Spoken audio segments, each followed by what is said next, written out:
We're out here at the park today talking to people about air quality, and more than one person we've talked to have said that they're concerned about the health effects of the pollution. You may remember some developers bought some property up in Draper. They built a neighborhood called Suncrest, some prime property up on the mountain, but that neighborhood ended up going bankrupt. Now, some people in Harriman are worried that that same thing is going to happen to these hills, and they're trying to stop it. The California wildfires are blowing in bad air, and Utah health officials are saying, unlike the winter inversion, you can't escape it.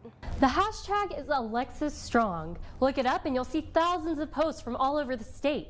People far beyond the small town of Magna are supporting this phenomenal young lady in the 21st century way. 11 News reporter Katie Ryan is here to explain the church's new stance. Katie, what is the policy? So in its basic form, the policy addresses same-sex parents and discipline to them, and it also discusses their children's involvement.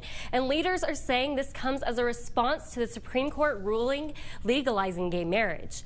Now, the church policy says that couples in a same-sex marriage, cohabitating, or engaged in homosexual relations could face a church disciplinary council on grounds of apostasy.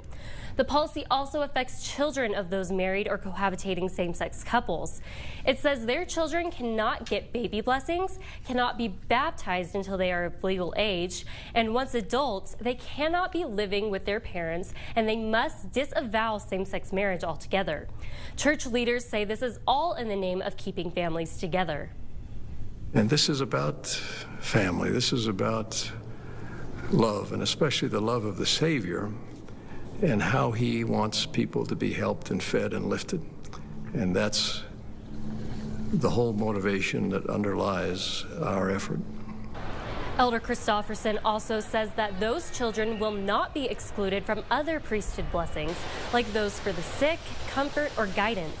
He says those are open to all. The LGBT community here in Provo says this policy is a concern for both gay and straight people.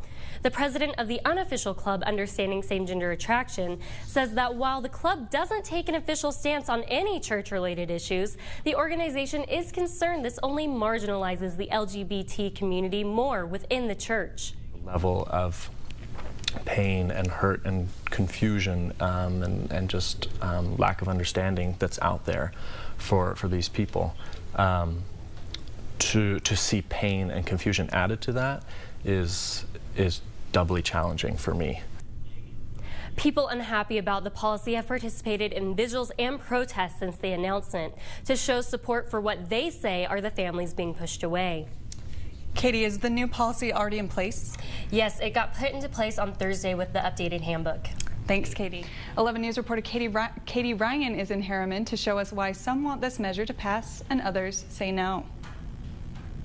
This is exactly the problem that some people in Harriman are worried about. Development versus open space. Now, you may remember some developers bought some property up in Draper. They built a neighborhood called Suncrest, some prime property up on the mountain, but that neighborhood ended up going bankrupt. Now, some people in Harriman are worried that that same thing is going to happen to these hills, and they're trying to stop it. People in the growing Salt Lake County town of Harriman have a lot to say about these quiet, peaceful hills in their city. They're not on the same page. On every street corner, signs to either vote for or against the Harriman Hills Initiative. The battle is over building houses. The last thing we want to do is have it open for development. On the hillside, the Citizen Initiative started about 2 years ago to designate this area as open space. It's an opportunity for us to have a beautiful amenity in our backyard that we can develop and have it as a pristine place to recreate. Tammy GREENHAGEN-JONES spearheaded the efforts to protect the land. She says the city already has a federal grant that will match what the city raises. Came up with the idea for the initiative, which it requests a $7 fee essentially to, monthly per household in Harriman that would be paid over 20 years, and that money would only be used to purchase and maintain the mountain. She says it will cost about $28 million to pay for the approximately 2,000 acres. And she says the 10 or so owners of this property are ready to sell. I know that the majority of the landowners do want to sell their land and are in favor of selling that land to the city if the city can come up with the funds to do so. Funding. It's exactly why some people are voting no.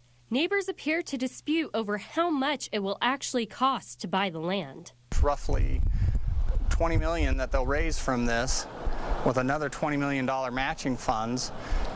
But the purchase is going to cost up to $180 million. Homeowner Glenn Johnson says the city cannot afford the purchase, even with the additional funds and grant money. Clearly, when you're throwing money into something this vast, and there is not a clear-cut plan, and there's not a cap on that plan for the funding, it's not worth doing. Johnson welcomes the quiet open space, but he says the Harriman Hills initiative is not the right way for the city to go about acquiring it. They don't have everything secured from the landowners at a set price yet. Some of them they do, but not all of them. How many holdouts does it take to mess up the project?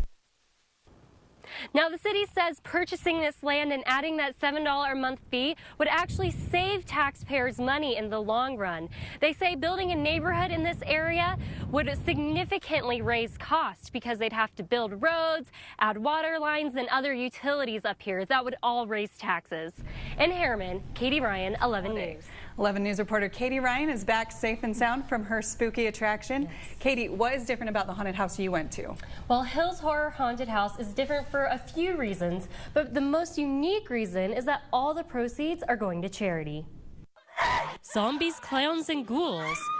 David Roberts is a stay-at-home dad and an Air Force veteran with an unusual hobby. An 80-year-old haunter trying to, thinking the next best things. He spends countless hours transforming his backyard into a Halloween paradise. He learned how to make haunted houses, of all places, in the service. When I was at Mountain Home Air Force Base, I built haunted houses with CMSA. Amy OSTLER came with her family. To get scared. OSTLER's autistic son Joey loves the rush, but his mother says the fear can cause him to be violent. Because he's never been into a haunted house before. And Joey asked to go again. I was hoping that it would be good, and it was much better than I expected. That's what Roberts likes to hear.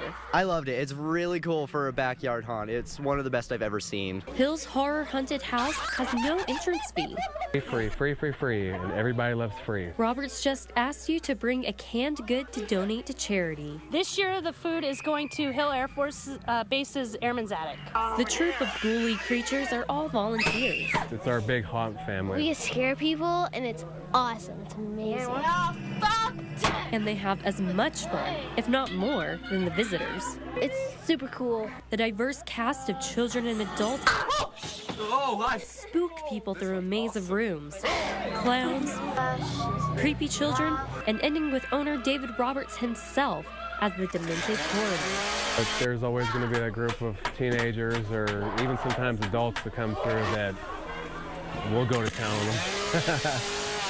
And next year, Roberts plans to make it even bigger and better. Actually starts November 1st every year. Every year Halloween ends, the next day I'm thinking of new stuff to head up next year with.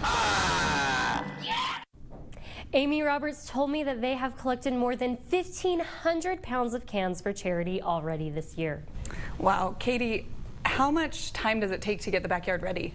That's a great question. David Roberts told me that it's a year-round process and that he recruits his whole family.